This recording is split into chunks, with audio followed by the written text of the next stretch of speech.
Welcome to today's episode of the Group Therapy Podcast. Today we have returning guest Donald Farmer, and Donald's going to be talking to us about his new movie along with the co-director.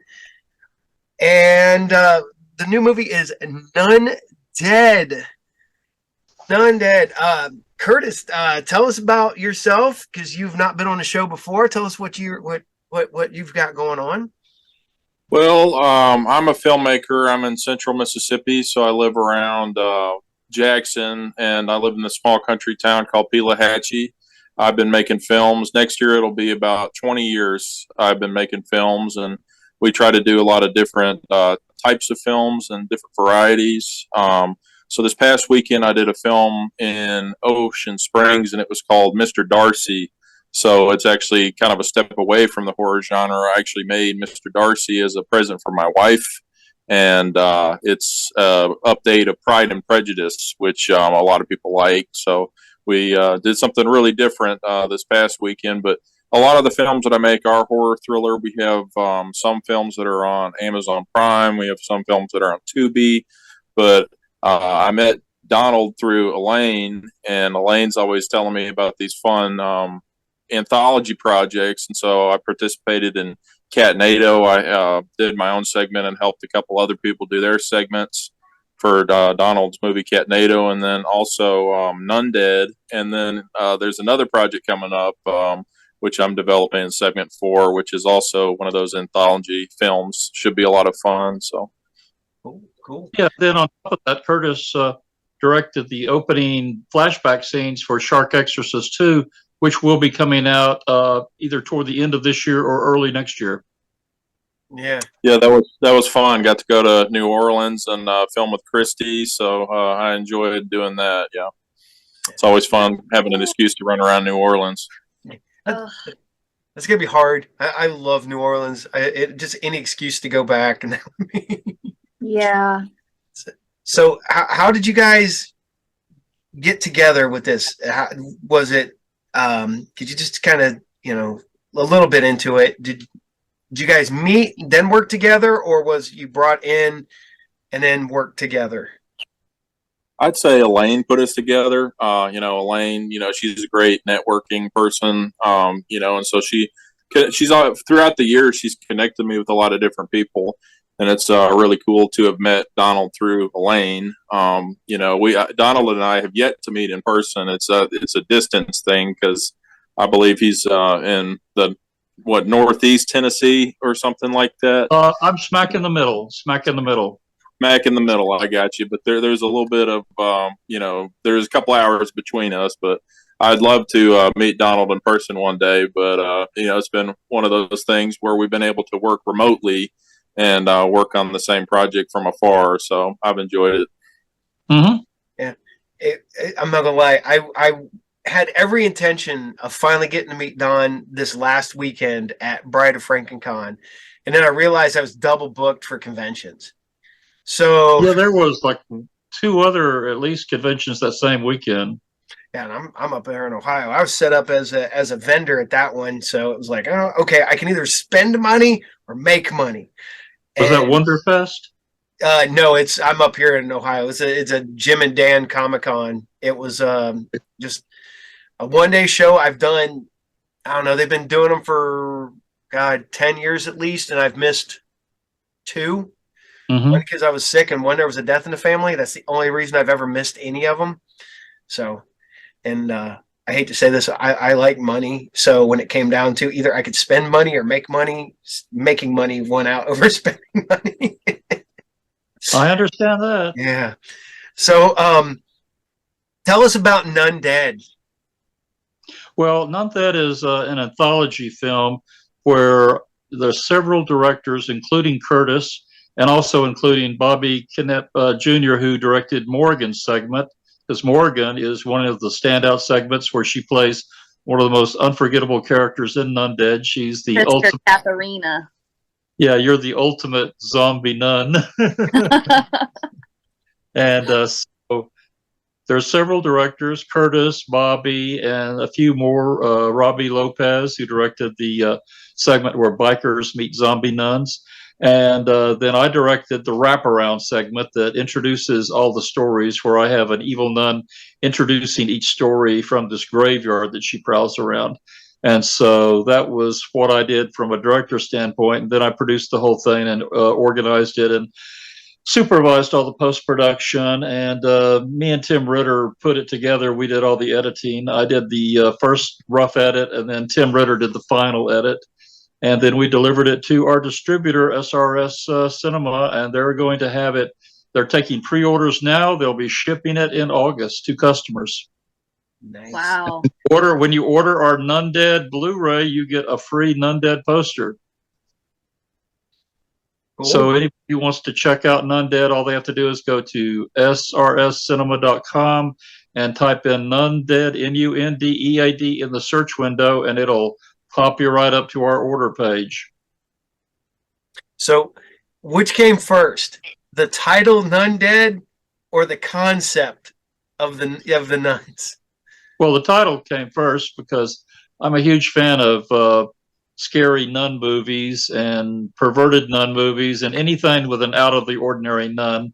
I mean, one of my all-time favorite movies is Ken Russell's The Devils from 1971, about a convent full of completely psychotic, batshit nuns. Mm-hmm. And but there's several movies in this genre. Anita Ekberg made one called Killer Nun, and then there's just several more. Too many nun movies to count. In fact, there's so many scary, creepy nun movies that Severin Video, which is one of the leading video labels, they put out a lot of great stuff.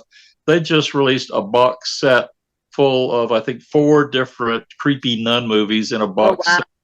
So if you're really into this nun genre, after you buy your copy of NunDead, you can go over to Severin Films and order their nun box set. Oh, wow. We were just talking before we started this. I was like, I was telling him I was talking to a guy at the shop about NunDead, and he goes, I just watched a nun movie, like an exploitation grindhouse movie.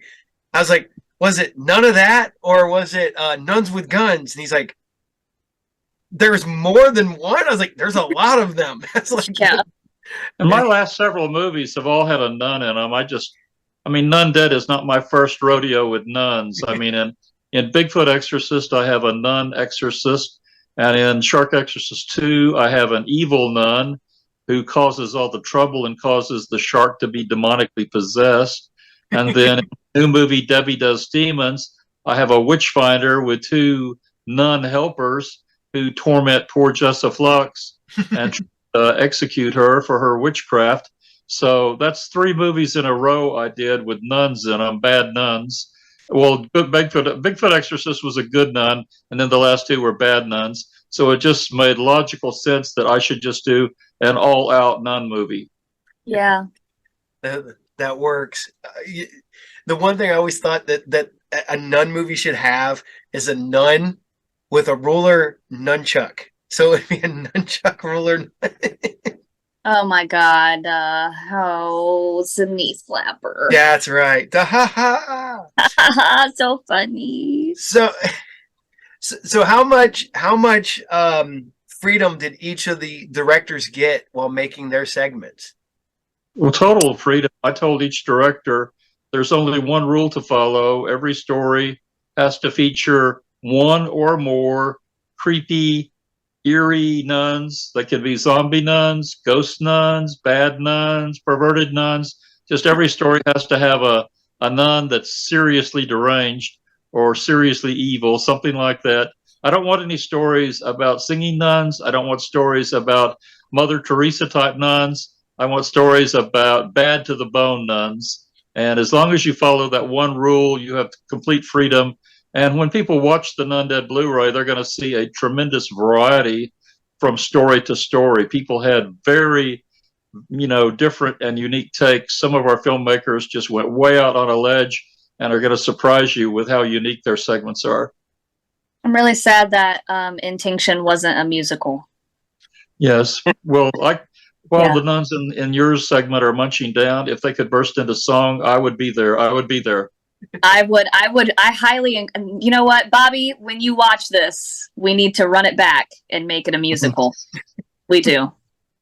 That's been done before, you know. There was a famous fantasy horror movie in the 60s, and they released it. It was called Jack the Giant Killer. And when it didn't do enough money the first time around, they brought it back to the studio and added songs and turned it into a musical. And they put it back in theaters as a musical. It's been done before successfully, so you could do it.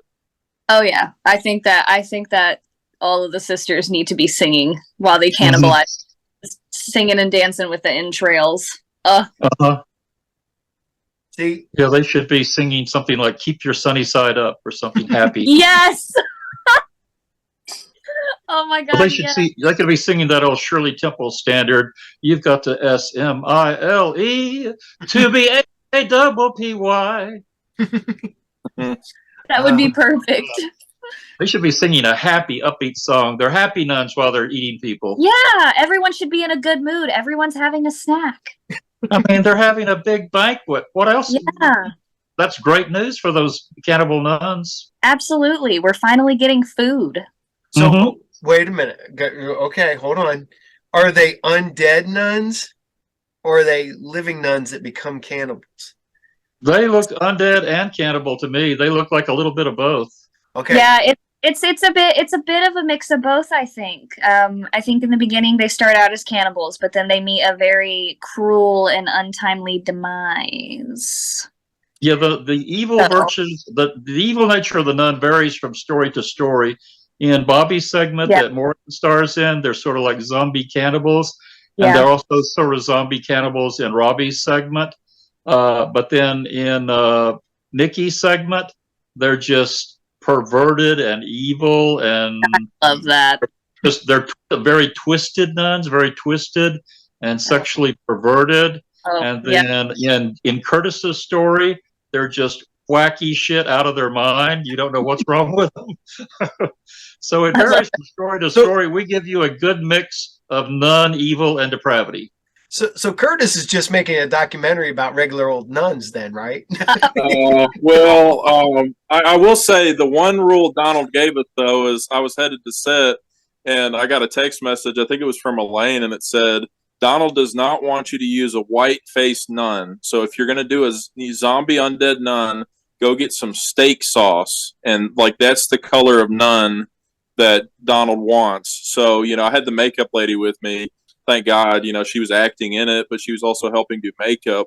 And so whenever we did the undead zombie look, instead of using kind of the white-faced nun that's traditionally the horror movie nun, we were mixing steak sauce in there and painting that all over her face. So Kimberly, she smelled like steak sauce, once we got all that on her face and everything. Yeah, I wanted those nuns to look like they just had a big bloody feast, and now the blood is dried around their mouth, and now they look messy as could be. But if there's a undead zombie priest running around, and he sees that zombie nun with blood and goose dried out all over her face, well, he's just going to want to give her a big fat wet kiss. Right. And when he gets closer and he smells that it's steak sauce, it's going to be even better. Exactly. He's going to start some serious licking. It's true. What kind of steak sauce? Pure white makeup is too much associated with clowns, and I don't want people to think we're making a movie about clown nuns. And whenever you see somebody with a white face makeup, you start thinking about Stephen King's It and clowns, and I didn't want that. So what we're saying is that the next movie will be Amityville undead Aliens. Clown nuns from hell or something like that. Well, it'll be Amityville Aliens, but people will have a lot of Aliens. latitude within that. That's I just found out, was it like a couple weeks ago, that Amityville is now the largest franchise movie ever, because I think there's like 36 movies or something in it. Well, yeah, that's my next anthology movie, and we're inviting different directors to do a segment for Amityville Aliens. I think Morrigan should be a director and direct a segment for it. I'd like to see Morrigan direct something.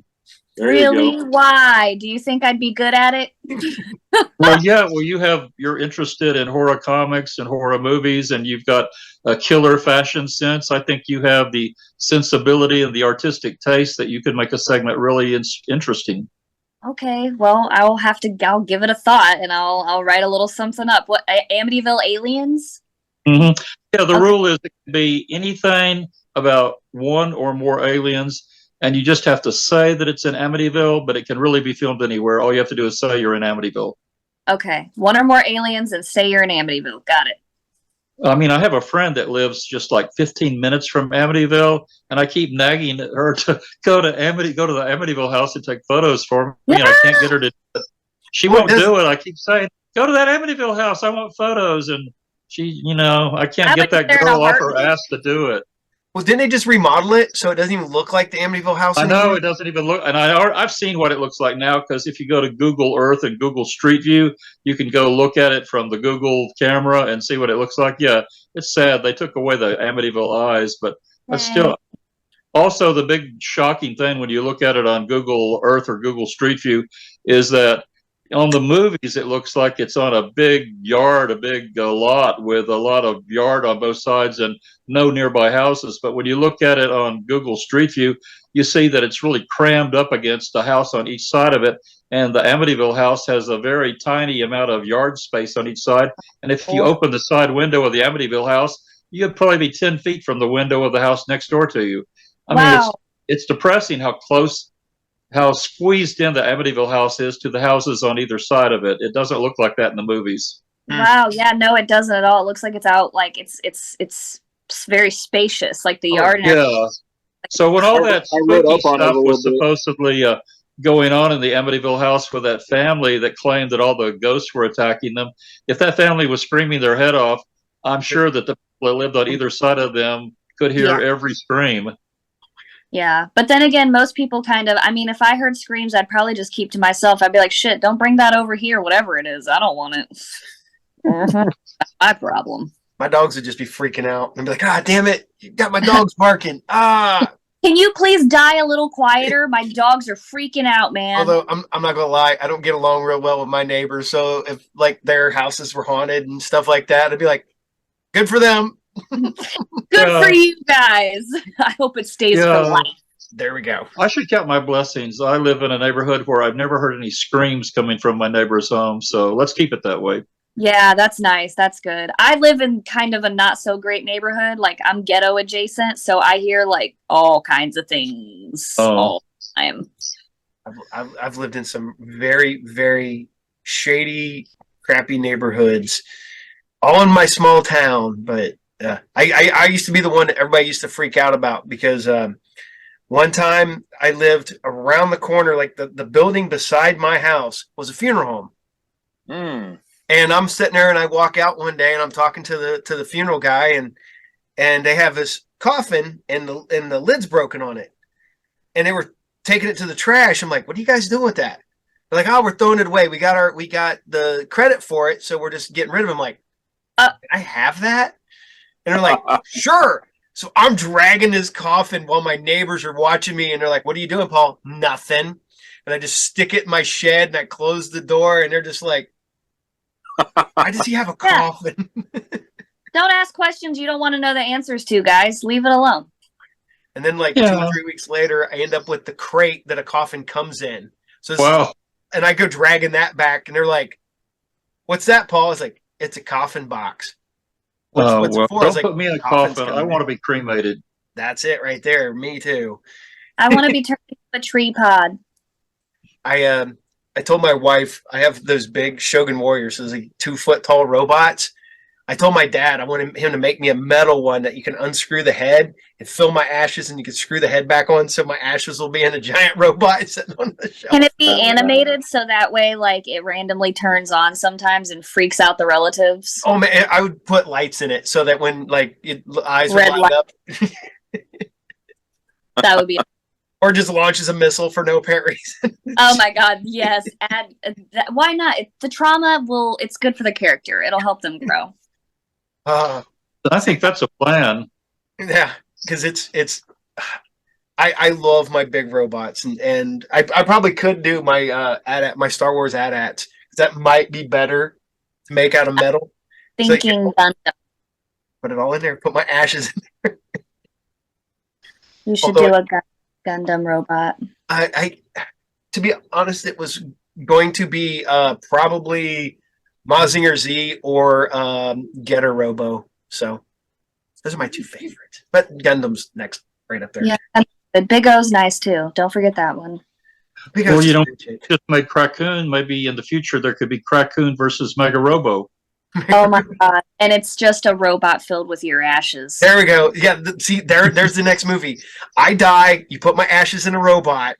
That robot comes to life and has to fight the Crackoon. I love that. I absolutely. Someone get Brad Twigg in the Zoom call right now. Get him in here. Yeah, I mean, Brad Pitt has got to make a sequel. That's all there is to it. He has to make a sequel. Oh yeah. Well, Brad's working on. We're hoping we can get to do. I think it's Crocodile is what he's wanting to do the next sequel as, and Crocodile. I'm praying to God. Oh my God. Alan Carnes is already on board. He wants to maybe do the little puppets for it. So why not get ate out by a crocodile as well as a honestly. My animal on drugs idea is I want to do one called Crack Hen, and that way we can sample like Liam Neeson's voice saying "Release the Kraken," you know. So I think that would be yes.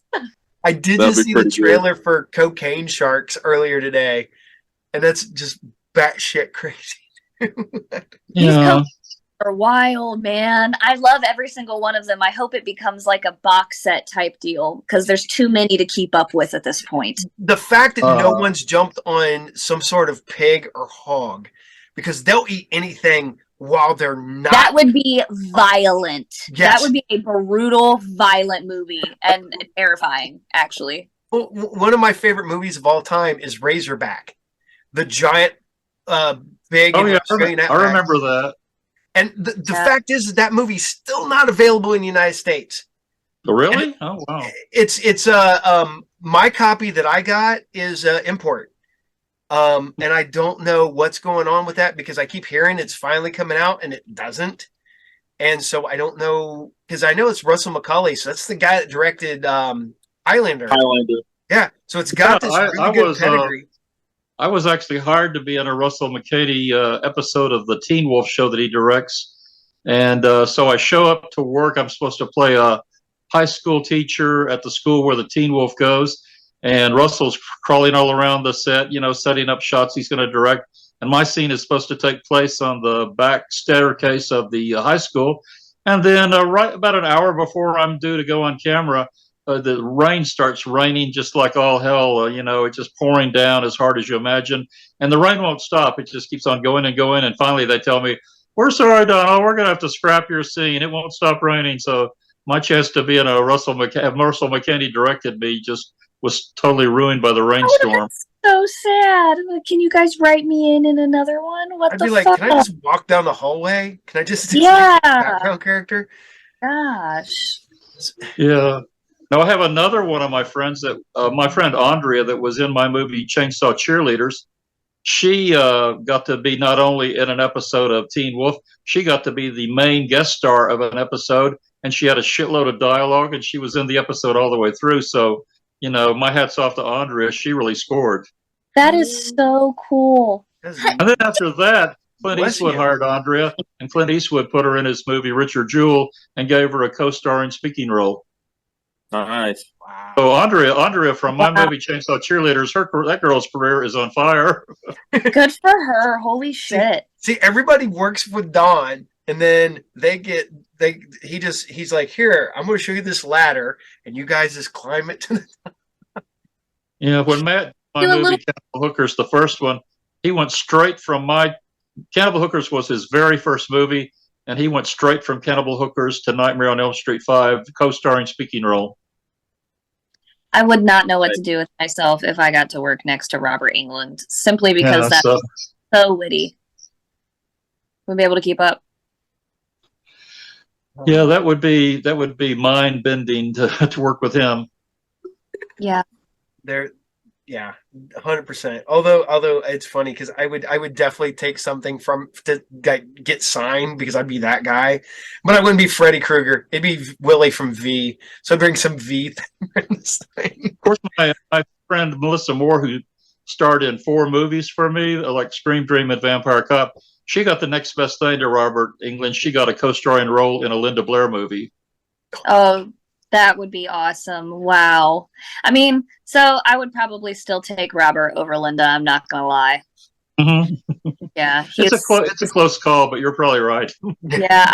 I would rather Robert over Linda any day. I've seen The Exorcist probably a handful of times. I own the entire Nightmare on Elm Street box set on VHS, and I own them all on DVD. I own the original Scream, Claw. I'm a little bit more of a fan of those movies. Oh yeah. So though. you go all the way through from the first one through Freddy versus Jason. I do. I like Freddy versus Jason actually quite a bit, and I don't understand why people don't like that movie because I love it. I think it's really. Well, I think the first one and Freddy versus Jason are the two best. Yeah, honestly, I really quite enjoy. I liked Catherine Isabel's character a lot, and I also really liked Kelly Rowland's character. She was really I love sassy. Kelly Rowland in that. Kelly Rowland was incredible. She really was, and I didn't even know that she was like an actress at that point in time when I saw her in the movie. You know, because they kind of like cram random people into movie roles, and they're not really actors. Like Trey Songz in that Texas Chainsaw Massacre remake. It's like you can tell that they're uncomfortable and they've never done it before, and they're just there because they have star power. But she fucking delivered. Oh, she fit right in. Oh, she was God, perfect. And I'm not gonna lie, the fact that they got away with the sort of pseudo racist Freddy in that, I was like, I liked it. I thought he was like, oh, sweet, dark meat. Like, oh, he goes all around. Freddy's universal. Freddy likes it all.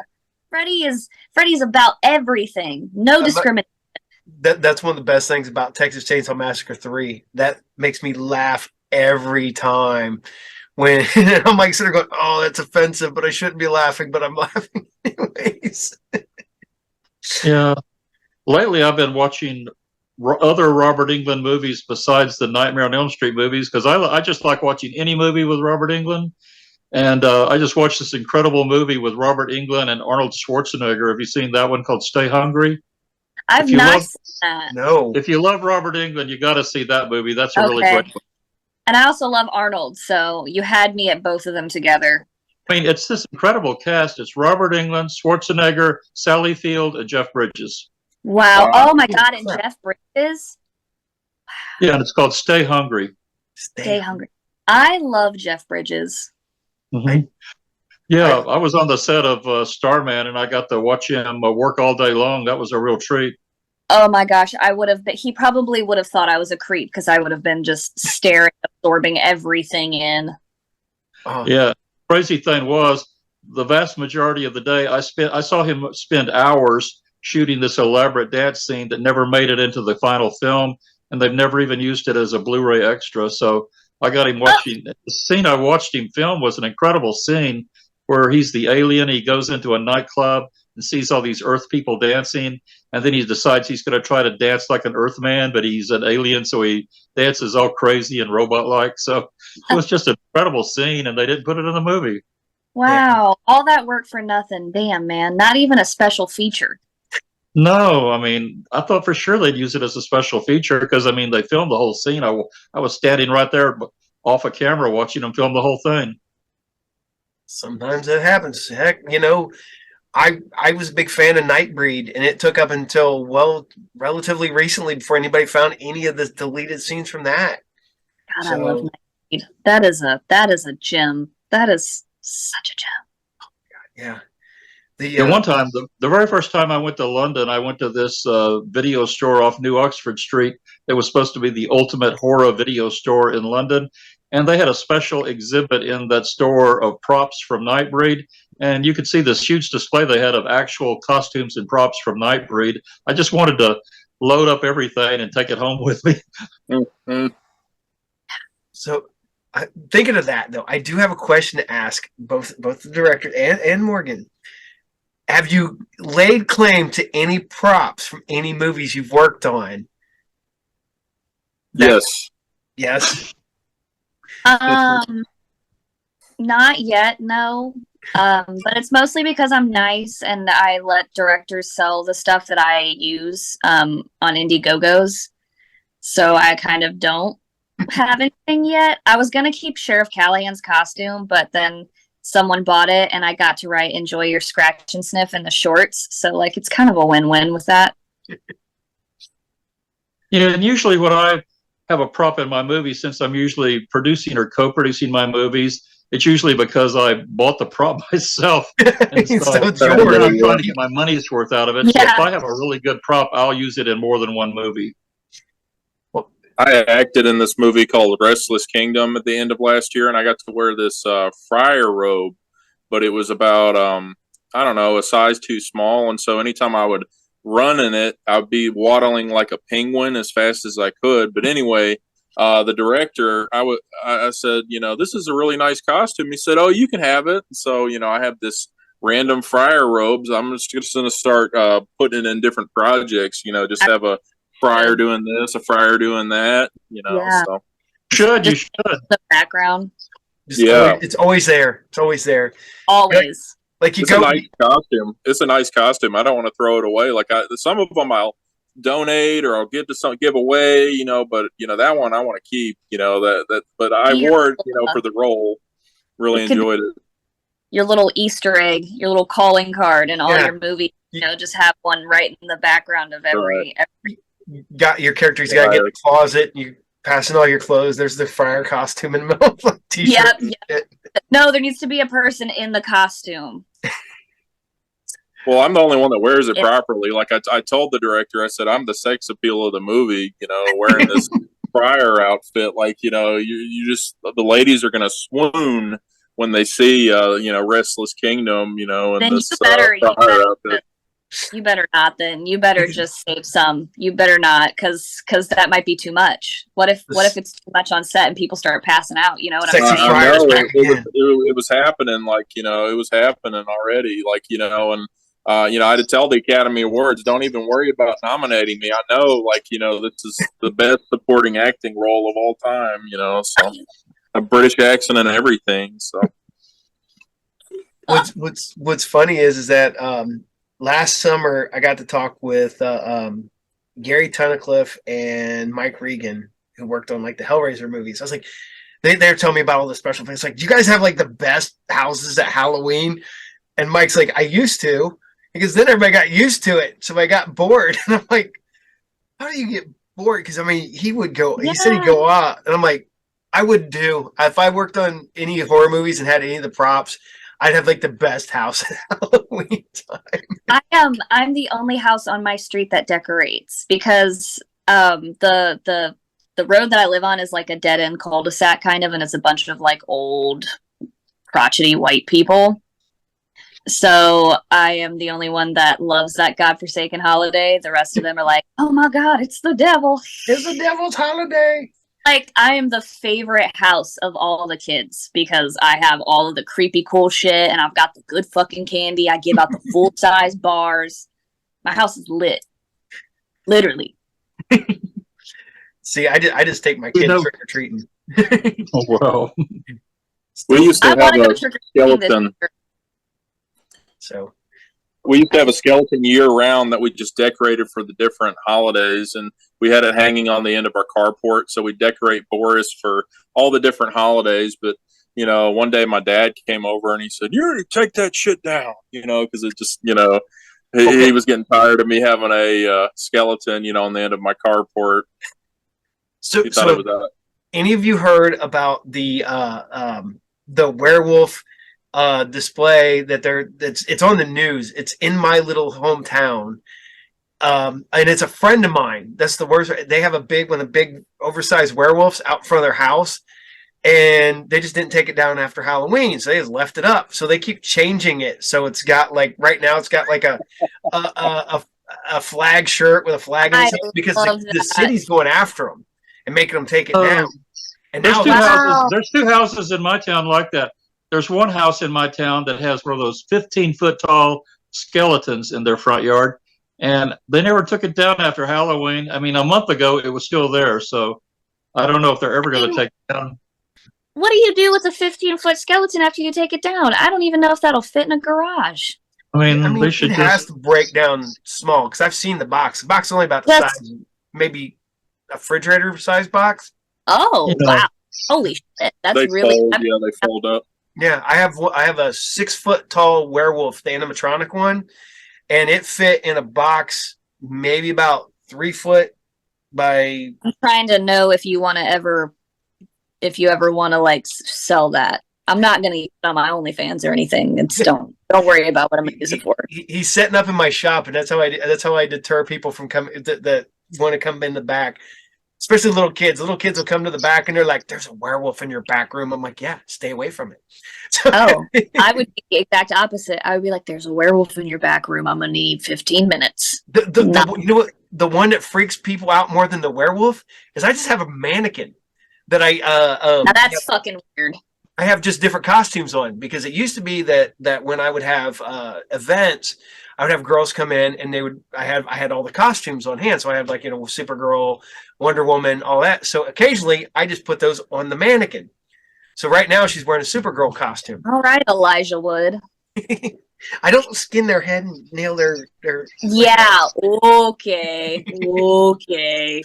But I'm an Uber driver, so on the front seat of my Uber, I have a dragon mask. I used to have a Chewbacca mask that rode shotgun with me, but now I have a dragon mask to deter people from sitting in the front seat. And so it usually is a pretty good indicator of how drunk somebody is when they're getting into the Uber, because if they try to talk to the dragon or to Chewbacca, they've had a few, because some people used to get in and they would sit there and, Chewbacca, is just one of those masks, and they'd be like, "Ma'am, how are you doing tonight, ma'am? Ma'am, she's not talking to me," so but now people are usually really scared of the dragon mask on the seat, and there's a full-grown man last week that was like, "I don't like that. I don't like that." And his girlfriend's like, "Get your ass in the car."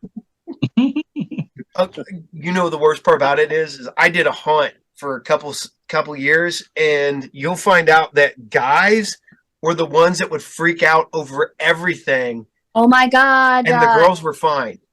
If I had $1 for every time I got hit by a guy versus a woman in a haunted house, I would have multiple dollars. It was crazy because they would like freak out on me. They would be like, "Don't fucking touch me. I'm gonna whip your ass, man. I'm gonna whip your ass." And I'm low key crazy. So I would be like, "Do it now then. Come on." I could imagine, because you're tiny. That would be hilarious.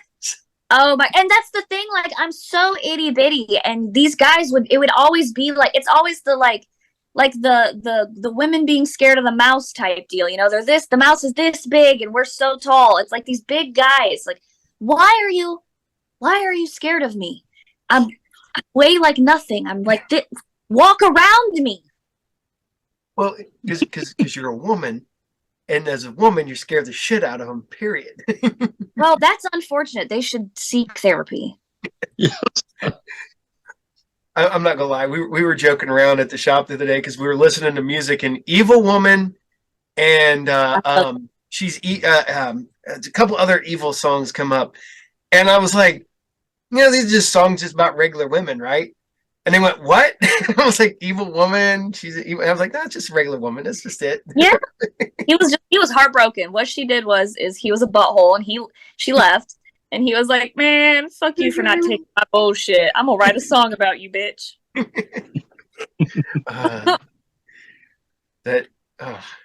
So we're way off topic now. We really are. Yeah. That's awesome. See, usually, I hate to say this, sometimes when my wife is down here and she's the one that will yell at me and like, "You're off topic!" And I'm like, "All right, let's get back to horror movies." Back to horror movies. So, Curtis, okay, come back to you here. How long have you been working in film? Next year it'll have been 20 years, that I've been taking it seriously. I started it in about 2004. So, we have been making movies. I've been making movies quite a while. I started off pretty young, probably about 7th grade, and just keep pursuing the dream and keep getting after it and trying different things and different types of movies. But horror thrillers are usually the ones that people want to see, so those are the ones I make the most of. My favorite genre is thriller. Like I like spy thrillers and something where somebody's chasing you or something like that. Get a little action in there. So, for my NunDead segment, it's more of kind of like almost horror action. That was my approach to the material. So. Okay, cool. Now, I got to ask, who inspired you? Who inspired me for are you talking about like my NunDead segment? No, just who made you get into film? For filmmakers, I really like Robert Rodriguez. He's really cool. He did Sin City, and I really liked his new movie that he did with Ben Affleck recently, Hypnotic. I went and saw that. I really enjoyed. So Robert Rodriguez fan. I like Antoine Fuqua, really good director. He made the Equalizer movies, Training Day with Denzel, and I like as a writer, I like the way Tarantino uses dialogue to drive storylines along. Nowadays, though, the way I've been making movies is I'll write an outline and we'll work from the outline, and the actors will improvise their dialogue, and I'll kind of moderate the dialogue, the way it's going. But then the actors get writing credits in addition to acting credits. So that's important, to beef out their IMDb, to get more than one credit in different categories. It's just, I'm tired of, writing these elaborate scripts. And then what happens is, so-and-so didn't show up. So, let me pull this page, or we have to rewrite all this crap, so it's just easier to write an outline, and then we can alter the outline, to what it needs to be. And people are usually pretty good at improvising. It's memorization where people have trouble, because they don't, they don't get the script. Oh, and it's not that they don't get the script ahead of time. Let's put it this way. They don't look at the script until they get to set. And so it's usually a lot better just to have improvisational dialogue. It is more natural. It comes more organically. I think I like the idea of the outline. That sounds I've never been on a set like that. But I definitely feel like improv feels more natural. So when I'm acting on a set, I guess technically use this, like the dialogue that I've been given, that I've been studying as an outline. And it's never to like a T, never verbatim, unless the director specifies that he wants me to read everything word for word, which I've only ever had happen once. And it was because like he wanted it for the film. He was like, I want these lines coming out of your mouth for this movie. And it ended up actually not feeling very natural, and he regretted it. And he told me that he regretted it. And I was like, I knew you would, but you know what? I let you have your way, So that would be interesting. I think that I would enjoy that. It's a lot of fun. It's a lot of fun because what's funny is sometimes people get completely, it's like, people getting off topic, you have to, as a director, you have to sit there and be like, whoa, go back this way, or steer it back this way. But it was a lot of fun. That's how we did Mr. Darcy this past weekend. What's funny is I've been so busy and, we keep rescheduling everything. For Darcy, we didn't even have an outline. We were just kind of working from our knowledge of, the original Pride and Prejudice. And, everybody was pretty familiar with the subject material, but I had the concept, obviously, but I was just trying to steer it in the right direction. But it was funny because somebody said something to one of the actresses who was playing Jane and, set her off about something. And so we had already filmed the reverse angle and it went so well. And then we turned the camera around, because I used one camera at a time. And, we were filming the reverse angle and somebody said something that upset her. And so the conversation just, got really heated. And I was like, whoa, calm it down. Don't get mad about it. Back. I don't think I could do that in a movie because it'd be going fine. And you'd be like, all of a sudden, like, will you stop talking about Star Wars for 5 minutes so we can film this scene? Oh my God. I'm like, hold on. Or will you try to stop selling something to somebody? Just let it go until we can see. My wife yells at me about that one. She goes, you need to turn it off. I'm a salesman 100% through and through, and I never turn it off until she yells at me to turn it off, because you don't need to sell stuff at a family reunion, or you don't need to sell stuff at a funeral. You don't need to sell. Yeah, we're here to mourn Graham right now. Yeah, and I'm like, Stop selling the Star Wars figures. Put Yeah. them away. I know you got cases of magic in. You need to shut up about that. Where did you even put these to hide them, to sneak them in here? Where did you even? Yeah. How did you get those in here? Give those to me now. I have. This is going to sound horrible. I have legitimately. I don't do good at funerals, whatever. And I left a funeral, walked down the street to a comic book store, bought some comic books, came back, and then everybody realized that I was gone about 2 minutes before I walked back in the door. And if I would have just been a little bit faster, no one would have noticed. And I wasn't. And everybody's like, "Where have you been?" And I'm just standing there, and I got my bag with my books in it, and I'm like, "Nowhere." And I was like, "Did you leave?" Yeah. Everyone deals with death and trauma in their own way, and you were simply taking your mind off of something that probably made. That's what I did. I needed to get out of there at that time. Yeah. So. I don't think I've ever left the funeral to buy comic books, but I've definitely accidentally giggled at a few bad times. Oh, I've done that too. That's cool. Yeah, and it's not because I'm like, it's not funny. It's because I'm like, I don't know, I'm sad and I don't know what to do with my feelings, and everyone's fucking crying, and I'm like, Yep, that's pretty much how it is. It's or somebody will say something and it's never meant to be funny. But it catch you at the right moment. And you're just like, Yep. And then everyone turns and looks at you. Everyone's like, "Are you laughing right now?" No. Just commemorating. They would want me to commemorate them by giggling. We shouldn't be sad. We should be laughing. Hee. I told my wife, I was like, I went to Doctor Who funeral. I was like, or the memorial. I want somebody to run in dressed like I was when I died, and just stop and go, "This is where it's going to get really complicated, people." No. So they'll come in wearing a baseball hat, a Nostromo t-shirt, something stupid. I want there to be a group of like 5 or 6 people dressed in all black outfits, like the Men in Black, to just walk up to the front, turn around, pull out the thing, and then press the laser button, put it back in their pocket, walk away. Obviously, it's not going to work, and everyone's going to remember what happened, but they're going to be like, what the fuck was she a part of? What the That's exactly just to mess with people. I'm one of the people that I mess with people always, so it's just pretty much taking that I'll do it in the end. Know that Derek did indeed say again that typo negative is lame. Oh yeah, he told me the same thing the other day. Yeah, like, yes, you and her just going to team up on me and yell at me. I was like, yeah, we are. Well, I told him, I was like, we're going to give you shit again. So this is me actively giving you shit right now, yes. Derek is wrong in the fact that he does not like typo negative. So, wrong. So, oh man. So I'm going to have to get to Don here.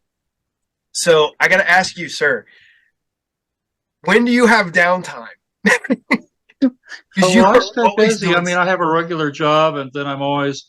Right now, I'm halfway through writing the script of my next movie, Blood Bitch Baby, that Morgan will be in, and I'm also, as I find directors who are interested for the next anthology movie, Amityville Aliens, I'm sort of giving them the rules and telling them to, use their own freedom and do whatever kind of treatment or segment they want, as long as it's got one or more aliens and they say it's in Amityville. So but right now it's a sort of a quiet time, because when you're writing a script, you're just all by yourself. You're not interacting with a lot of other people, but I'll probably need another couple of weeks to finish the script up. And then after I do that, then I'll start looking at locations.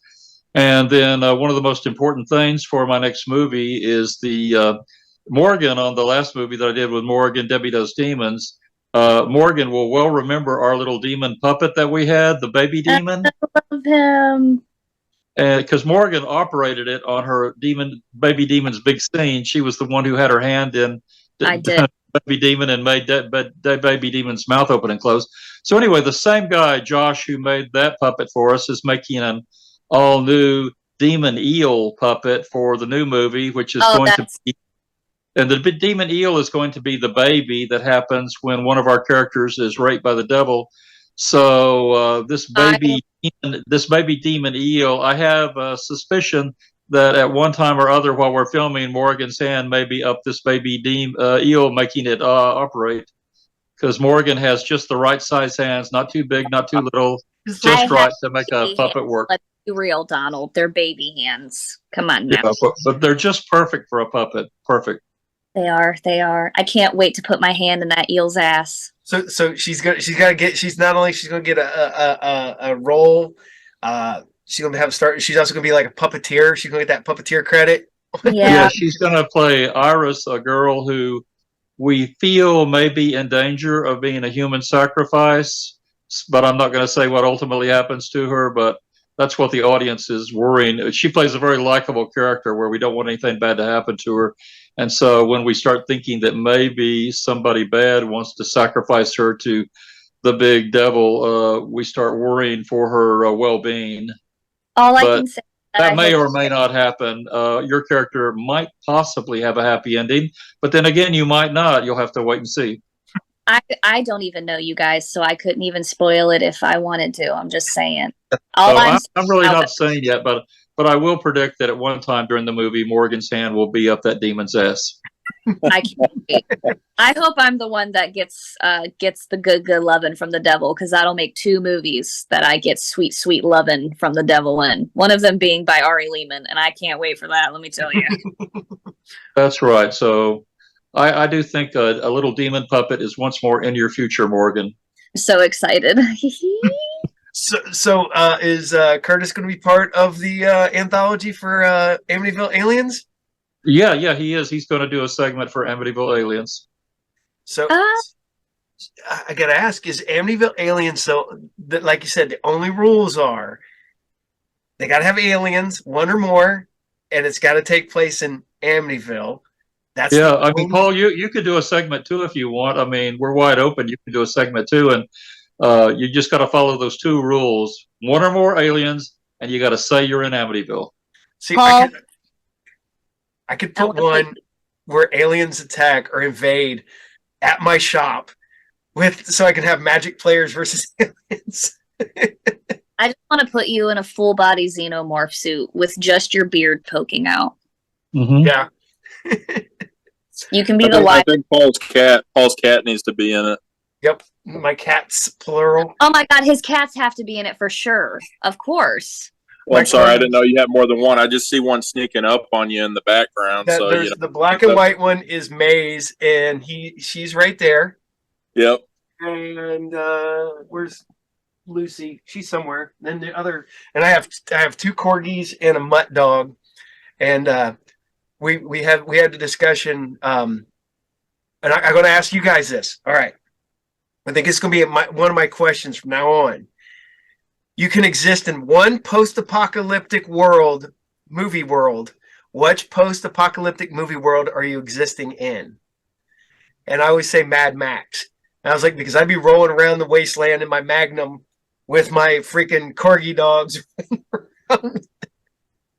I love that. That, and you get to wear assless chaps. So for sure. I'm glad that's a staple for you. The buttless chaps. That's awesome.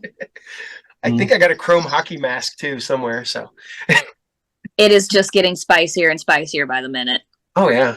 Well, I went to. I have a full-size Skeletor mask. Now that is what you should have led with. This I went to mess with my wife because she was upstairs. I put this thing on. I put a hoodie on, so I have the hood over the Skeletor mask. The thing is, there are no air holes in that. So legitimately, the only time you get is the little bit of eye holes above the eye sockets for that. I try to run upstairs to scare her, and I get winded because I cannot breathe through that mask. And everybody's like, "Oh, you'd have passed out," and then they would have found you laying on the steps with the Skeletor mask on. And that would have been your karma for trying to scare your poor wife, was you passed out with the Skeletor mask. So are you married to a horror fan, Paul? Yeah, she likes horror movies. She is a horror fan. I'm not. Nope. My wife doesn't like horror movies, so yeah. I think Mr. Darcy probably will be the first movie of mine she's watched in years because she doesn't watch anything scary or anything like wow. that. So My yeah. wife loves horror movies. I buy her little weird stuff whenever I do conventions and whatnot. Excuse me. And one of Aw. her favorite movies is the Stephen King movie Cat's Eye.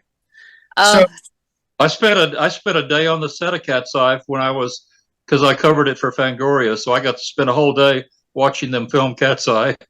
oh, that's so cool. I would have stole something.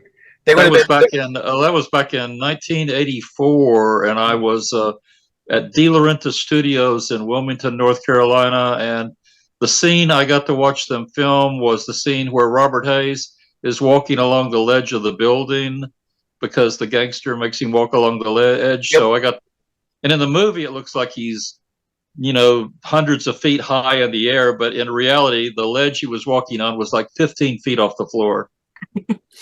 But no, I bought her. She's got some oddball little things from Cat's Eye. I even have the CED cartridge. Do you remember those? The movies that come on CEDs. I have one of those. Yeah. Cat's Eye, and it's hanging up on her wall in her room. You don't see those very often. I have a small collection because I'm a Star Wars nut. So I have Star Wars and Empire Strikes Back, Indiana Jones. Oh, I do love Indiana Jones. No time for Jones. Thing from Another World. Not the remake, the original thing, and it has this really weird artwork on the front, and that's why I have it. My CED player don't even work anymore, but I have the cartridges and I have them over there.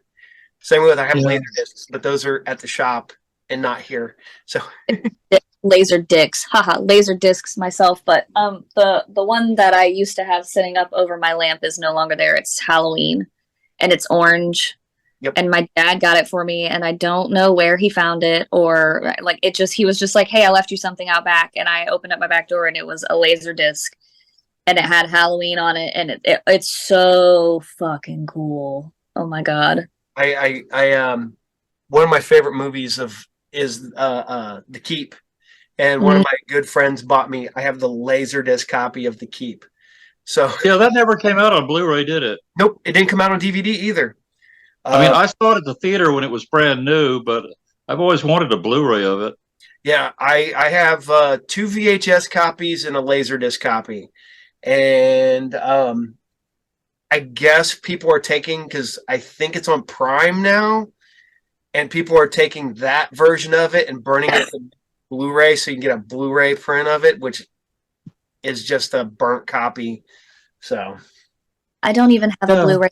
I prefer the DVDs, and I know that's a wild thing to say because you can get both at the same time. But the player that I have is specifically to play my weird porn from overseas. So that's what my Blu-ray player is over there for. I have an import Blu-ray player because during the pandemic, every movie I wanted to watch, you told streaming, number one, and two, it was out of print in America, or it just hadn't been released in America. Yeah. So I'm sitting there going through Amazon. I'm like, well, I got a DVD player that plays region free, so I picked up Razorback, region free, Ghost Town, the Scarlet Collection, the Hellraiser Collection, because it was, if you ordered it from England, the exact same set was like $30. If you ordered the American one, it was like $100. So I'm like, I'll spend 30 instead of 100. The House box set, so the 4 movies from House, and I think I picked that up for like $30. And I'm like, I got import cartoons and everything else that didn't get released. So can you play Region B Blu-rays from Europe? Yep. Yeah, I'm back in the Region B business now myself because like 2 years ago, I bought a region-free Blu-ray machine that would play all that stuff from Europe, all the Region B Blu-rays. And it worked for a few months, and then all of a sudden it just stopped working and stopped playing Region B. I must have pushed the wrong button on it. And so I got finally frustrated with being without my region-free capability. So last month I broke down and bought another region-free Blu-ray machine exactly like the one I have that stopped working. And so far, so good. So far, the new one I bought is working fine, and I'm back watching Region B Blu-rays. Cool. I know sometimes you can they ask for updates, and if you skip the update, it will. So you got to be online, do the updates, and it will still update and be able to play everything. So Yeah, All the way right. mine works is you're supposed to put the disc in the tray, but you're not supposed to make the tray go into the machine until you push the blue button on the remote. And when you push the blue button on the remote, that's supposed to set it for region B. Then after you push the blue button, you're supposed to go ahead and let the tray go into the machine, and then you're supposed to be good to go. And so far, it's working fine. You know. mine, you just put the disc in, hit play, plays everything. Yeah. Well, once you push the blue button on the remote one time with mine, it's locked on region B, and you don't ever have to push the blue button again. As long as you don't switch it back, it's set for region B. So I just have two Blu-ray machines, and I keep one set for region B and one set for American stuff. See, I used mine. I watched European releases and I watched Japanese releases, no problem.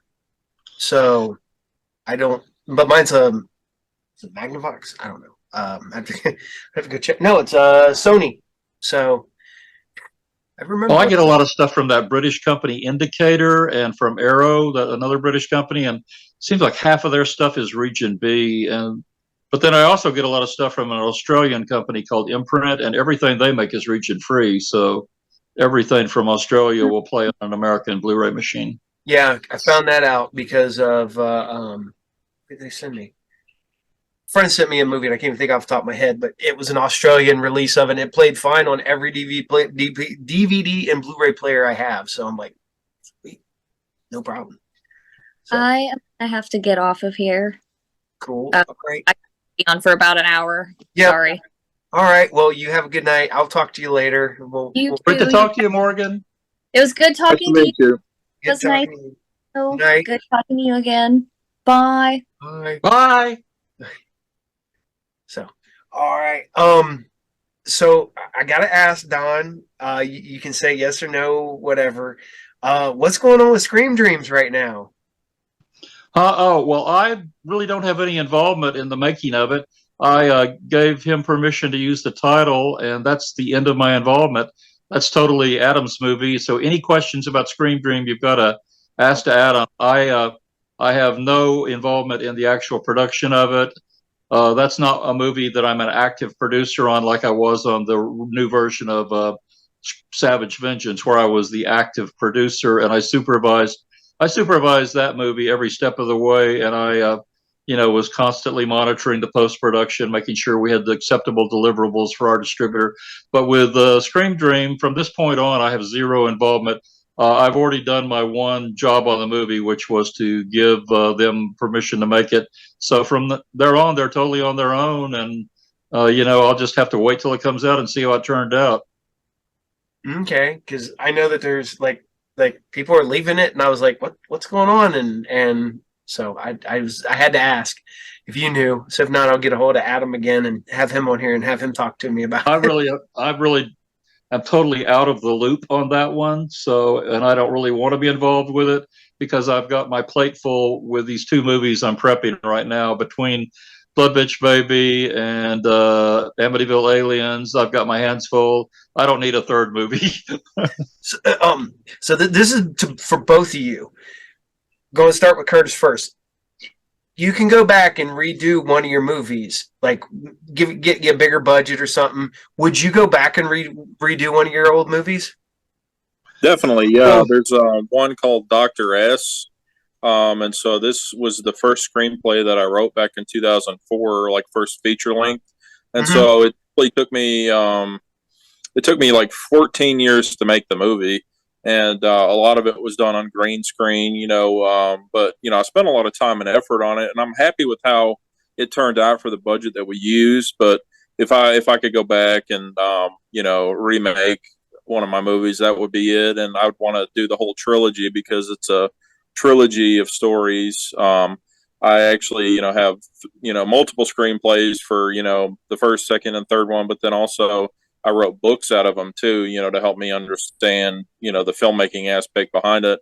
What's hilarious is Amazon is always, writing me and saying, "Oh, well, we're trying to sell the movie rights for your book or whatever." Like, I've already made the movie. Like, why are you trying to sell the rights? And people are always asking me though. They're like, can we make this like we'd like to make this into a movie or whatever? And I'm like, that's the whole reason I wrote the book was to help me when I make the movie. I just published the book, so it'd be out there for people to read. Sweet. Same question to you, Don. I know you're remaking some of your old movies. Is there one that you would like to go back and touch on? Well, I mean, there's things about some of my old movies that I wish I could have a time machine and change. I mean, when I made the original Cannibal Hookers in 1987, we filmed 2/3 of the movie, and then my lead actor was in a motorcycle wreck and broke his leg, so we had to completely throw out the last third of the script and write a all new ending of the movie to explain why his character was no longer around. And so if I had known that was going to happen, I would have not cast that guy in the lead role. I would have cast the smaller part that Matt had. I would have promoted him to a lead, since he's the one that was going to end up being the bigger star in the future. And if I'd known he was going to go straight into Nightmare on Elm Street 5, I would have made him the male lead instead of the other guy that was going to have his leg broken. That's crazy, though. So I got to get back to Curtis here. By the way, did you see the new movie Renfield with Nicolas Cage? Yes, I did. Yep. Oh, well, that movie has a connection with my original Cannibal Hookers, because when I made Cannibal Hookers, my makeup effects guy was a guy named Brian Sipe, who was getting his very first movie credit with my movie Cannibal Hookers. And now, flash forward a few decades, and Brian just worked on Renfield with Nicolas Cage doing makeup. And that's one of many movies he's been working on. He also did the brand new Guardians of the Galaxy movie. He did Terminator Genesis, where he was Arnold Schwarzenegger's personal makeup man. And so he's got this amazing career. He's worked with Brad Pitt, but his entire career started with my movie Cannibal Hookers. So he's one of my big success stories that I'm proud of. Cool. Now, Curtis, you hoping that you can sweep in here and hook up with Donald and be making Nightmare on Elm Street movies in a couple of years? What's that? I was like, are you hoping that with making NunDead and hooking up with Don, that maybe that's your step to greatness? It could be. It's always a lot of fun, though. Anytime Donald has a project, just whatever it is always very interesting. And so it's refreshing, to not have to make a full feature, just to make kind of a shorter segment, because you can really get experimental and try different things. And so, it just is always a lot of fun. I'm really, I'm working on, my idea for the Amityville Aliens movie. And, I already have some cool ideas for it. I just need to, further develop, and maybe a lot of what I do sometimes is I'll just have to go out and film something, and then cut it together and see how that did, if it works, it works, and maybe film some more if it didn't. So nice. So I didn't ask Don this the last couple times. I'm going to ask him this. I'm going to ask you too, Curtis. What franchise sandbox would you like to play in?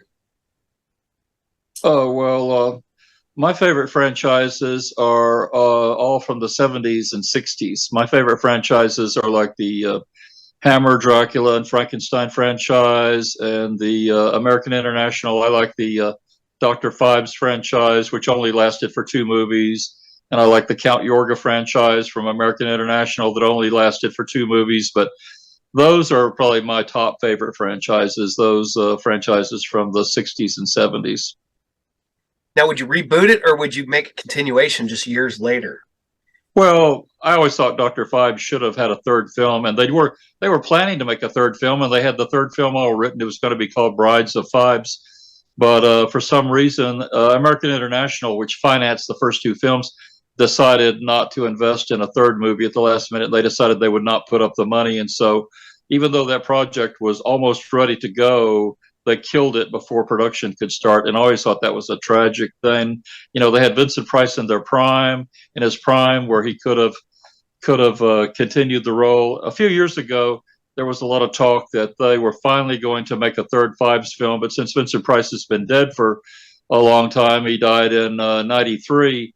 they were talking about casting Malcolm McDowell in it, but that was several years ago, and now that's never even happened. So turned out that plan for a third Fives film hasn't happened either. But I really don't want to. I don't really want to make a Dr. Fives third film. I thought you could only make a Dr. Fives film with Vincent Price, and so the only way I would want to make one is if I could get in a time machine and go back to the '70s and then do it. That's the only way I would want to do it. I would touch on this one caveat. If you did one Dr. Fives movie and without Vincent Price, get Jeffrey Rush, because he did a great homage to him in House on Haunted Hill. Have him have Son of Fives and have him be Dr. Fives' son. he did an incredible job in that movie. You're right. Yeah, and the fact is he did not intend to do that, and I'm like, I thought it was all on purpose. But if you go back and listen to the commentary and all that stuff, it was not done on purpose. I'm like, that's bullshit. I'm calling bullshit. I was like, you totally did that on purpose. Speaking of, him remaking House on Haunted Hill, anybody who's seen House on Haunted Hill knows there's that iconic LA mansion that they use for the movie. And when you watch the beginning of the movie and all the guests arriving at the house, you see this big mansion, which is a real LA mansion. It's called the Inzer House, and it's located right across the street from where the editor of Famous Monsters, Forey Ackerman, used to live when he was alive. And so when I made my remake of Cannibal Hookers a few years ago, I had a second unit director, Carolyn Capo, in Los Angeles, and we needed to shoot an exterior of some building and claim it was the Hookers Bordello. So I sent her over to that street where the Inzer Mansion is from House on Haunted Hill. I had her shoot exteriors of it. So now I've got the actual Vincent Price House on Haunted Hill mansion in my movie Cannibal Hookers, and we're passing it off as the Hookers Bordello. Nice. That's cool. That is very cool. When you watch Cannibal Hookers, watch for those shots of the actual house on Haunted Hill. So, same question to you. I've always wanted to make a James Bond movie. I have a really good idea for one and a really good pitch. And I actually started trying to email the company, the James Bond production company. And I got through like 3 or 4 rounds of emails, and I really just wanted to give them my ideas so they could make it because it's something I want to watch. But honestly, I would really like to do another Punisher movie with Thomas Jane because, I really like his Punisher movie. And I think like a Punisher 2, with Thomas Jane would be really good. And I have some ideas for that one as well. So. Did you ever see Dirty Laundry? That short they did with him? Yes, I did. That's great. It's just a little. I wish they had, that had ignited, Marvel's desire to want to continue with him as the Punisher, but I don't understand, because they're getting into all this multiverse stuff, and I'm glad that people are finally realizing that we can have more than one Batman at one time, because now you have multiple actors playing live action Batman at the same time. In the old days, it used to be one actor at a time, but now you have multiple actors who can play the same roles because they're, doing multiverse and that kind of thing. Well, I'm a comic book nerd. I'm a huge comic book fan. I love Punisher. And the thing they could have done with the Punisher is you could have the Punisher that you got with the TV series, and that can be your standard regular Marvel Universe Punisher. But you can also have that Marvel Knights / Marvel Max Punisher, who is the old man, the old grizzled actual Vietnam vet. So the dude's like 70, and he's still out there, former Marine. He's all scarred up and still waging a war. You could have that too. I really think it would be a good movie. And Thomas Jane, he's still acting in a lot of stuff. He's acting all the time. And I think he was a good Punisher then, but I think he'd be a great Punisher now. He's still perfect for the part. Oh, yeah. Well, Thomas Jane, it's kind of funny, is a friend of mine was friends with Thomas Jane because they worked on a comic book together.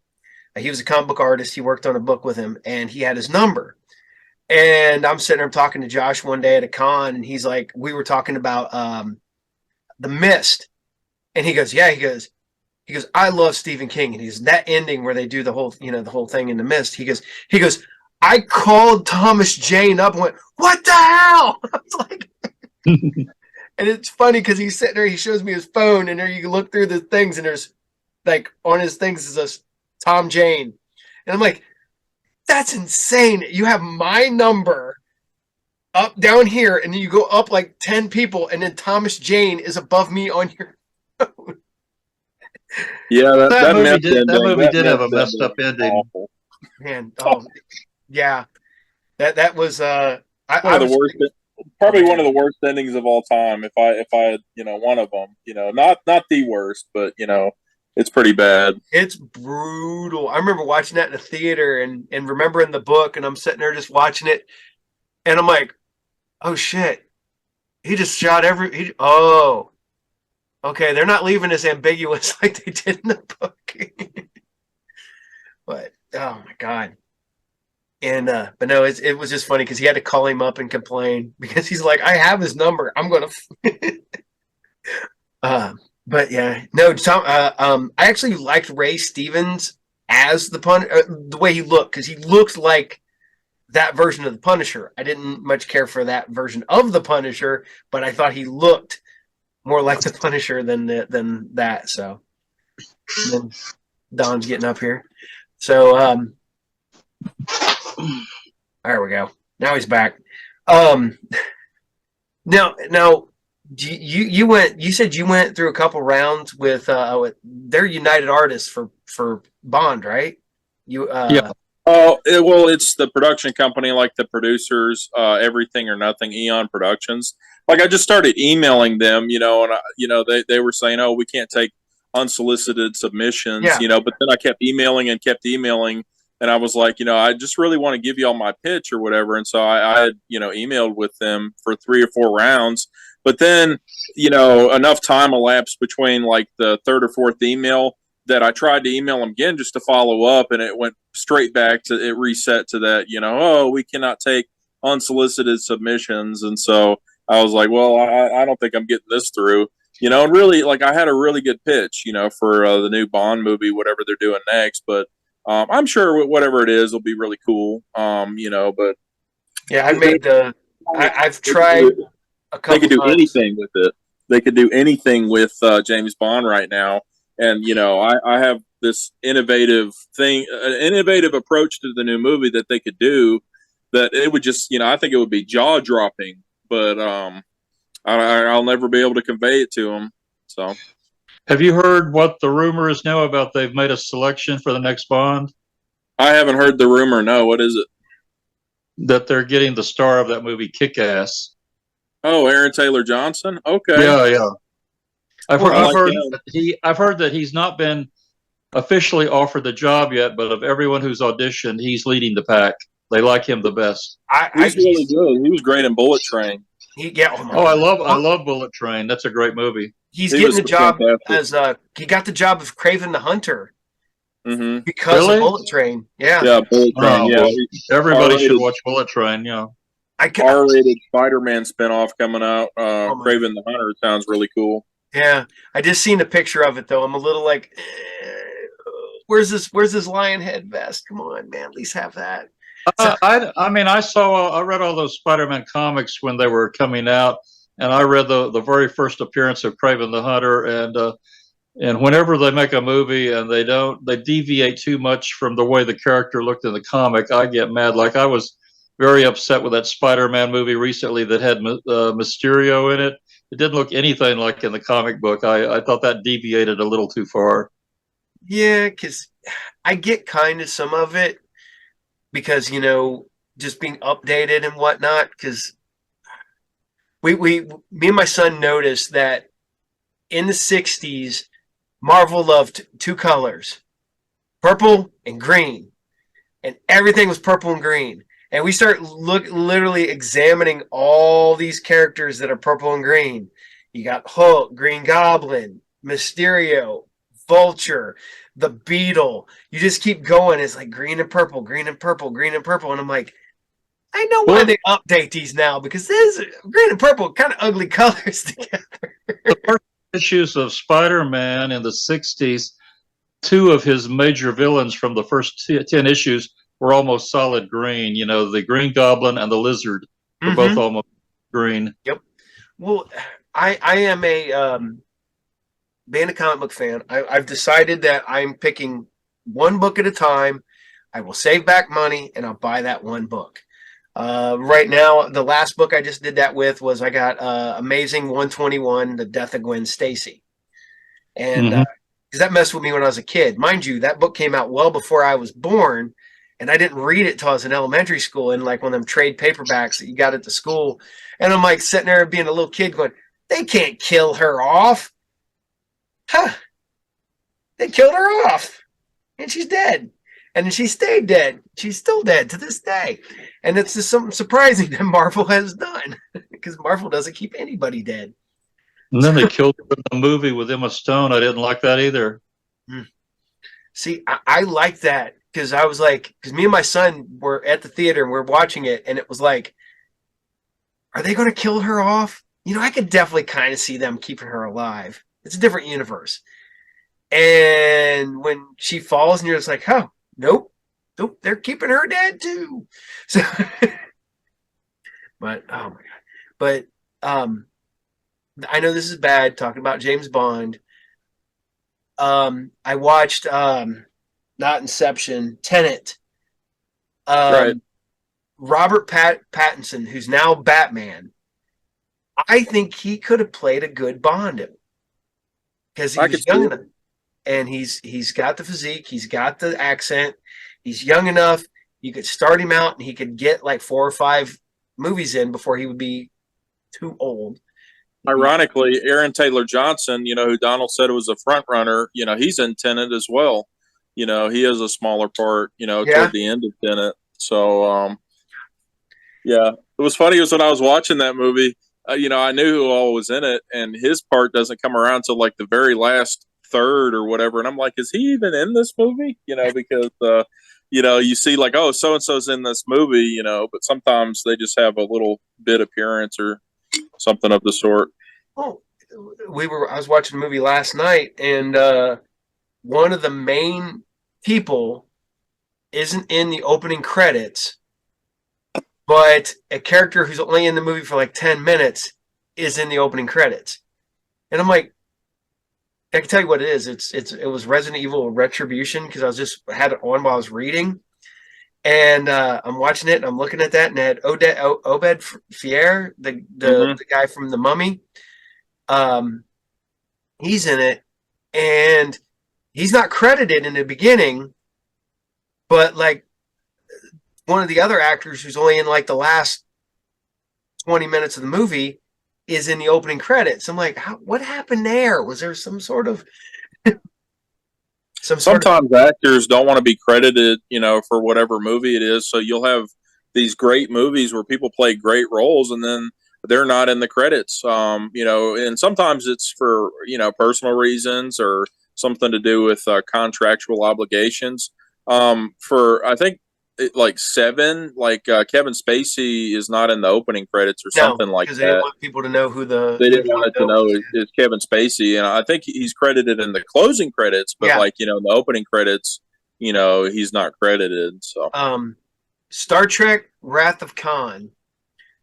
I cannot remember the guy's name. He's the one that plays. I want to say he's Khan's son, his second in command.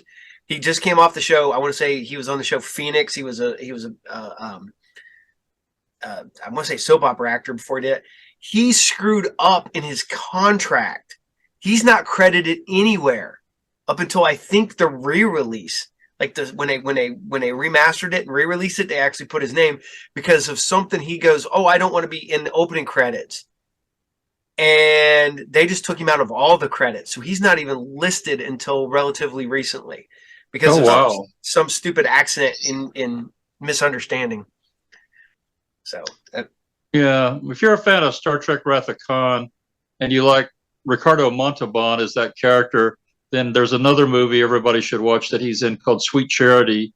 He's really great in that one too. He plays a completely different character. He plays an Italian movie star, and that's my other favorite movie of his besides the Star Trek movie. What was thinking of Star Trek though? I went to a concert and seen this band called Dorothy in Indianapolis. This venue is huge, we went downstairs and saw the band play. Well, William Shatner was showing Star Trek 2 in another part of the building, and they have it up on this big screen in another part of the building. So while I'm downstairs waiting for the band to take stage, I kept going upstairs and watching Star Trek Wrath of Khan on the big screen with William Shatner doing the commentary. And then William Shatner just goes walking by me, and I'm like, huh, this is just a weird day. Because we didn't know. We get all the way to the convention. It's like, Dorothy, oh, you know, and then tonight only Star Trek Wrath of Khan with William Shatner, and you're just like, why would this be a double? Why would you double book these two people at the same time? But it didn't. Get to watch William Shatner walk out the building, and it was like, oh, I guess he was here. So, so before we get too far, upcoming projects. What you got going on there, sir? Curtis. You want me to go first? We'll let you go first, Curtis. Okay. Well, I got a movie in a couple weeks, so it was delayed. So my nephews are in it, and so they actually got sick, on the original film day, but we delayed it. So now it's 2 weeks from this past Saturday. It's called Blink. It's going to be about this little girl who can teleport. And so she befriends these two young boys in her neighborhood, but then the government starts coming after them. So that should be pretty fun. That's one thing I'm working on. I'm going to try to do a comedy called Park Rangers, which is, just kind of a, silly movie about, people who work at this wildlife park. And there'll be somebody in a gorilla costume, running around in the woods, and they think he's like the Bigfoot or something. So that'll be hopefully funny. And then there's other projects I'm working on. I'm always trying to work on something. I try to stay busy. Filmmaking is just how I express myself, and gives me something to look forward to. So I try to. Obviously, I'm working on a segment for Donald's movie, the Amityville Aliens. So that's coming up as well. Okay, so I got to ask, what is your day job? I'm an Uber driver. I'm actually a nighttime Uber driver, and yeah, that's how I pay the bills. And so yeah, I usually I drive from usually about 9:30 or 10 at night till about 2 or 3 in the morning, and I do that most nights of the week. Usually about Wednesday through Saturday. The early part of the week is a little bit slower, but professional driver. That's what I do. So have you had anybody figure out who you were while you're driving them? Not. I mean, I promote myself. We'll just get on the conversation, like get on the topic of movies or whatever. And some people are like, "Oh, you got films on Tubi," so I'll tell them to go watch Your Step on Tubi. So that's a free website. You can go watch movies, and so I have several films on there, and people can watch them if they want to check out something interesting. But yeah, Watch Your Step is generally that's the one I recommend to people because people enjoy it so much. It's just it appeals. It's like an alien movie. It's actually kind of a loose remake of this movie called Deep Rising, and I watched that the other night. Treat Williams is in that, and he passed away the other day. And really talented actor. But I love that movie Deep Rising, and a lot of people haven't even heard of it. It's from Stephen Sommers, who made the first couple Mummy movies. Blade, first Blade movie. I love that. Van Helsing, he made Van Helsing. Yeah, Van Helsing, that's right. Yeah, I remember going and seeing Deep Rising in the theater when it dropped. I love that movie with the stupid giant octopus snake things and right. And because he went and he took some of the cast with him when he did G.I. Joe. Benny, because he's from the Mummy movies too. He's like one of his buddies, so that's a great one. And Famke Janssen in there too, so you can't go wrong with her. So yeah, that's a good film. But the what we pulled from that for Watch Your Step was Dark Hallways, Mercenaries, going into some place that they shouldn't be going into, and then creatures systematically taking them out one by one. So that we had a great location when we did Watch Your Step. It was in Philadelphia. It was some sort of factory, but it hadn't been touched probably in about 15 or 20 years, and so it just had dust and water, and like it was old and it was gross, and it just but it had aged. Like you couldn't even hire a set builder, a production designer to build something that authentic, that had just aged aged like that over the years. And like in the bathroom there was like rainbow algae or something growing on the walls, like fluorescent green algae, and it was just you couldn't you can't imagine something like that. You just have to that was something, a great discovery.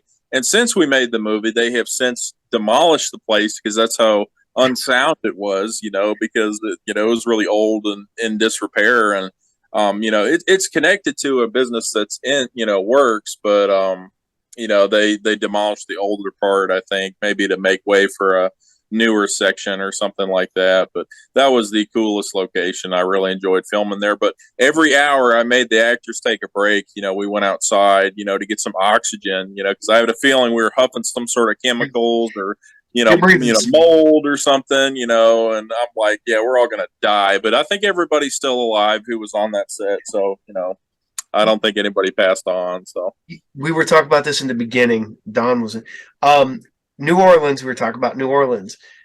I said this about New Orleans. New Orleans looks like a set because you see so many movies filmed there. Everything's filmed and it looks fake, even though it's real because it looks right.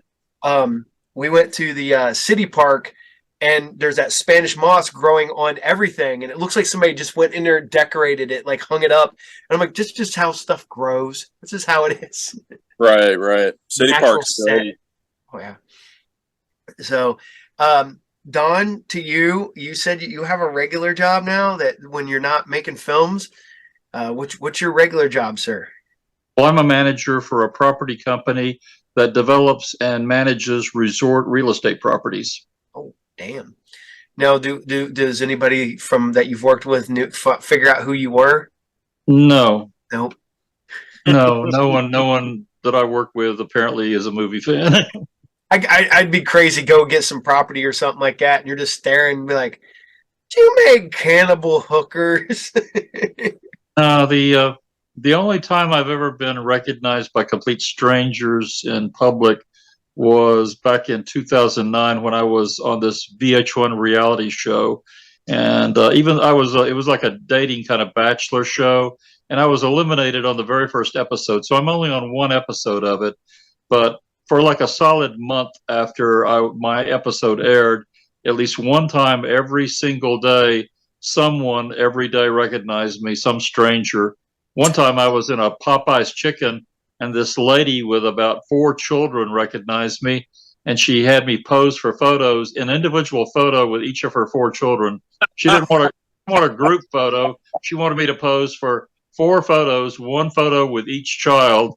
So I said, sure. And then one time I was at a fair, and this little boy, looked like a little 10-year-old boy, he came running up. He recognized me. So this lasted for about a month of people, at least one person a day recognizing me. And then after about a month, it sort of faded away. That's the only time I've had that experience of complete strangers saying, I know who you are. I've finally started having that recently. I was set up over at Haunted Screams Expo doing essentially this, but I had my Saturday morning cartoon show on, and this guy comes up and he's talking to me, and he looks down at the TV and he looks back up at me, and he looks down at the TV and he looks back up at me, and he goes, "You're Captain Cartoon." I went, yeah, I am. Because I love your show. I'm like, thank you. And it's hitting more now, but it only hits at like conventions. So people that it's funny because now I have friends who didn't even know I was doing the show are like, dude, I found your show. Why didn't you tell me? I'm like, I put it on social media all the time, I guess. I didn't have to run up and tell you that I'm doing this thing. What cartoons do you show? I I show whatever I want, mostly because I'm demonetized, so I don't care. Because what are they going to do? Take my monetization away? So, um, this week is it's all Filmation. So because we're doing the last episode of Black Star. So Mm-hmm. since it's all Black Star's Filmation, and I just got the book, the animation by Filmation. So I'm doing it's Journey to the Center of the Earth, Fantastic Voyage, Sabrina the Teenage Witch, Groovy Ghoulies, The Archies, then Filmation's Ghostbusters, Brave Star, He-Man, Black Star, and then I'm doing She-Ra. So it's I all want to watch Filmation. Fantastic Voyage. I didn't know there was a cartoon version of Fantastic Voyage. So I didn't was that like discover that until recently. was that like just a one One cartoon season. version of it, or was it a cartoon series? It's a cartoon series. Yeah. They did the Journey, they did Fantastic Voyage, and they also did a pilot that never got picked up. So it's just a animated movie for Lost in Space, which I didn't know existed up until about Oh, I didn't. 6 Well, I want months to see ago. that too. Wow. I would tell you, I'll have to let you know, and I can tell you what episode it's on of my show, and you can go on it. Yeah, send me a link or something. I want to watch the Fantastic Voyage episode. Yeah, Fantastic Voyage. I'm airing episode 13 this week. Yeah, I saw that movie when it was brand new in theaters back in the '60s. That was like one of my all-time favorite movies. This is what I do every week. Is every cartoon I do, I put here. I put in order that I'm going to do it. That's that one, and then I have my other one, which is I do my Sci Friday show, and I show sci-fi shows that people don't know exist or stuff that only had like 6 or 7 episodes and got canceled. And this week we're doing Quark, Jason of Star Command, Star Lost, and the reboot of Night Stalker. So, is Quark the show with Richard Benjamin? Yeah. Yep. Oh, yeah, I saw one episode of that a few years ago. That's a good show. Yeah, and I got that one mixed up with because it's about a space garbage man, and I got that mixed up with Salvage One, the one with Andy Griffith, where he plays a space garbage man. Yeah, I remember that. Yeah. Well, the funny thing about Quark is that Tim Thomerson's on it. I can't remember his name, but he played Mindy's dad on Mork and Mindy. He's on it. And the Doublemint twins, they both play. I think they both played Barbara. They played 2 girls named with the same name. Oh, I remember that. I remember the twins on Quark. Yep. But that one only lasted 8 episodes. We did like I said, do Star Lost because when I met Harlan Ellison, he was telling me about it, and I just couldn't help but not run that show because the fact that he hurried up and got his name taken off of it because he hated it immediately. Oh yeah, yeah. I met him like years ago. He was doing a autograph signing in Los Angeles, and so I went and got him to sign one of his books for me. We used to have this sci-fi convention in Nashville, near where I live, back in the '70s, and they would usually, several years running, they invited Harlan Ellison to be their guest of honor because it was a sci-fi convention more focused on writing, more on fiction books than it was on movies. It had a literature emphasis. So they would always have Harlan Ellison on. And if you know about Harlan Ellison, you know that the one thing he's done in the past that he doesn't like anyone to mention to him is that he wrote the screenplay for this movie called The Oscar. And you're not ever supposed to mention that to Harlan Ellison. And so somebody at this convention in Nashville, some fan innocently walked up to him and said, "Tell us about when you worked on the Oscar, Mr. Ellison." And they said Harlan Ellison grabbed this kid by the lapels, tried to lift him up in the air, and said, "Don't ever mention that to me again." Well, there's when I talk to him, there's one thing. You never call it sci-fi. It's speculative fiction. Uh-huh. That was his number one thing. And number 2, he hated William Shatner. What did he hate? He hated William Shatner. Oh. Because of City on the Edge of Forever. And he did not get along with Gene Roddenberry either. And But oh my god! Well, the best part about it was he was one of the guests of honor at this summit that we were having, and he came over and he sat at our table during dinner, and he just told us a billion stories, and you're just like, I'm just sitting there like, yes, sir, I will listen to whatever you say because you're Harlan. I mean, is it true? I heard the story that he sued James Cameron when the Terminator came out because he claimed Cameron ripped him off. Yep, it's because the demon with the glass hand and the soldier from Outer Limits. Oh yeah. Yep, because it was about a time traveling soldier that went back in the past, and he sued to get his name put on the poster and get credits for Terminator because he came up with the basic premise that became Terminator later on. Did he win the lawsuit? Yeah. If you go look at a Terminator box set or something, go look at the credits. He's credited now.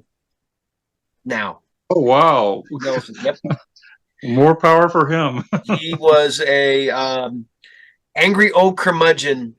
Yeah. Do you remember in the 70s there was this late night talk show called The Tomorrow Show with Tom Snyder, and they would have Harlan Ellison on several times a year. He was like their favorite guest. They would have him on 3 or 4 times every year without fail. And whenever he was on that show, all he would do was bitch about all the people he hated. Oh yeah, he's well. When I met him, I'm trying to remember his name. He was one of the heads of Mad Magazine back in the day. He had just passed away, and I think William Gaines ran Mad Magazine. Yeah, William Gaines. Bill Gaines had just passed away at that point. And he was telling him because I guess they were like really good friends, and he was just telling us all these stories about Bill Gaines back in the day, and oh yeah, but he was a grumpy old man, but I would have given anything if I would have this if he'd still be alive now to have him on my show. Absolutely, I would do. I mean, if you had a talk show, he was a perfect guest because you never knew what he was going to say. No, he was really colorful. And the fact is, my kids even got to know him because of all things Scooby Doo. Because he, the Scooby Doo Mystery Incorporated, he was a reoccurring character as Harlan Ellison on Scooby Doo. Oh, I didn't know that. Yeah, and my kids loved it. That cartoon, if you ever get a chance, watch Mystery Incorporated. It's one of the best Scooby Doo series they ever did. It's for the people that grew up on the original Scooby Doo. It's for them. The cast is stupid because it has the original cast. You still got some of the people. Casey Kasem comes back as Shaggy's dad. Lewis Black is a guy named Mr. E. Vivica A. Fox is his girlfriend. Harlan Ellison is in it. Jeffrey Combs plays H.P. Hatecraft. Mark Hamill's in it. Like, just tons of people are in this show. It's really dark. One of the villains is a parrot named Professor Pericles, and it's voiced by Udo Kier. Oh, wow. Yeah. And I'm like telling people, I'm like, this is a Scooby-Doo TV series that was on Cartoon Network. And I loved it. I go back and watch it every once in a while because it's mature. It's for the people that grew up on Scooby-Doo. And what do you say it's called? Scooby-Doo Mystery Incorporated. Okay, we'll have to look that up. I think it's on Tubi. If not, I think it's on Prime. But yeah, it's one of them shows that you can watch it, and it's dark. They bring like one of the characters like dies. I mean, they die off screen, but they're a main character, not like the Scooby Gang, but they die in the cartoon, and you're just wow. Huh? I didn't see that coming. So, but anything Indiegogos? Do you got an Indiegogo going on, Curtis? Anything? Nope. No. Donald, we did no Indiegogos. You said that NunDead will drop in August. Is that correct? At current? You can order it now from srscinema.com, but if you order it, it's a pre-order, and then they will ship it in August. So in August, they'll ship you the Blu-ray, and every order gets not only the Blu-ray but the NunDead poster. So when I get my copy of NunDead, next time I see you, I can take it to you, and you guys will all sign it, right? Right. Any convention appearances coming up? Well, I just Not for won me. this last weekend, so I'm all good with my convention obligations because I just did it at Bride of Frankencon. So, I mean, the next convention that I know for a fact will be the 2024 edition of Scream Queen Shockathon in Manchester, because we did the second installment last February. Me and Elaine Huntington put that on together, and we had a lot of great guests. And yeah, we're planning to do it again in 2024. See, I'm gonna put this out there. I am going to be set up at Haunted Scream Expo in September. I think it's 17th and 18th. Not 100%. I have to double check that. But I have a lot of table space that I don't use. So if anybody wants to come up there and hang out with me at the table, you are more than welcome to come out and have a free table. And all that funness. And that's what I did last year. So I want to say thank you, gentlemen. I cannot wait to see NunDead. I cannot wait to see Amityville Aliens and see where that goes. And all your other projects. You're on Tubi and on Prime. We have movies on Tubi and Prime. And this is the one I've been needing to ask everybody. I've been told that Tubi is the place for independent movies. Do you agree? Right. Yes. Donald? Yeah, well, they have two movies of mine on Tubi that I know for sure. They got Shark Exorcist that I directed, and they've got Chicken's Blood that I act in. So you can see me represented with those two movies, I know for a fact, on Tubi. Okay. Any other movies that you got available to watch? Well, the new movie, Debbie Does Demons, just came out. That just dropped. Yeah. So I've got lots of things on Tubi, and so the best thing to do is just search my name. Curtis Everitt, and Everett is spelled with ITT on the end instead of ETT like most people spell it. But the only film that we don't have association with on Tubi is called something like Mama Spirit or something. I don't know why when you search my name and spell it the way that I spell it, I don't know why that film pops up, but it does. But there's about 13 or 14 films on Tubi that have my name on them, so that's pretty cool. Nice. So I will put you got Facebook, Twitter, Instagram, Curtis? Facebook, yeah, I got Facebook, yeah. Okay. I'll post that. I'll put that at the end of the episode. This episode will not drop this Monday, but the following Monday. So not the 19th, the 26th. This will drop on the 26th. Okay, cool. And I'll put all your links at the end if that's cool with you. I always like to ask because I've had some people like, I'll let you put up my Facebook, my Instagram, but not my Twitter. Like, okay, I'll put everything else up. So, all right, gentlemen, it's been a blast talking to you guys. Don, as always, like I said, I really wanted to meet up with you last weekend, but I was double booked and I am sorry. Yeah, we had the world premiere of Debbie Does Demons at the convention. But if you missed that world premiere, we're showing it again at an even bigger theater. We're showing it in August at the Lumiere Music Hall Cinema in Los Angeles on Wilshire Boulevard. Ooh. So it's one of the most prestigious cinemas in all of LA, and it's going to be showing a Donald Farmer double feature in August. Debbie Does Demons on a double bill with Hooker with a Hacksaw. Sweet. All right. Well, gentlemen, it's been great. I have to get some stuff done here before the end of the night, and then I get to edit my other shows. So you guys take care. Like I said, it's been fun. And whenever you guys got anything new coming out, let me know. We'll get you back on the show and talk about that too. Sounds good. Right. Thanks for inviting me. Take care. Thanks for having me on. You're welcome, man. Have a good one. See you. Bye. Bye. Bye-bye.